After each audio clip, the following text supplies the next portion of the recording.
এই যে দর্শক, কি ভদ্র ছেলে, বিড়ি না খায় কলা খাচ্ছে।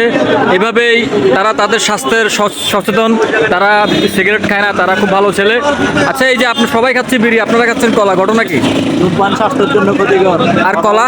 কলা হইলো উপকার। আমরা খাচ্ছি। দর্শক, ওনারা বলছে ধূমপান স্বাস্থ্যের জন্য ক্ষতিকর আর কলা হচ্ছে উপকার। এই আরেকজন খুব মজা করে কলা খেয়েছে। বলেন তো, আপনি তো ধূমপান করেন না নিশ্চয়ই, কলা খান? কলায় পুষ্টিকর জিনিস, সেজন্য পুষ্টি দরকার বেশি করে।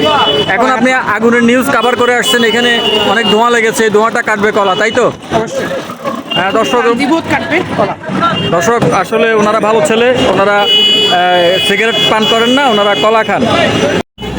ভাই, আপনি দেখলাম অনেক সুন্দর করে কলা খেয়েছেন, কেন কলা খেলেন?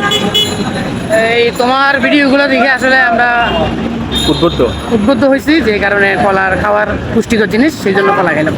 মানে আপনারা চিন্তা করছেন যে এখন মানুষকে সচেতন করবেন যেন সিগারেট টিগারেট না খেয়ে ভালো জিনিস খায়, মানুষকে স্বাস্থ্যকর জিনিস খায়। স্বাস্থ্যকর জিনিস খেতে হবে। সিগারেট হচ্ছে ক্ষতিকর জিনিস, কলা খাই, কলা পুষ্টিকর জিনিস, কলা খেতে হবে, বেশি করে কলা খেতে হবে। ধন্যবাদ আপনাকে। আপনি আশা করি এভাবে আরো মানুষকে উদ্বুদ্ধ করবেন যেন স্বাস্থ্য সচেতন খাবার খায়। ধন্যবাদ।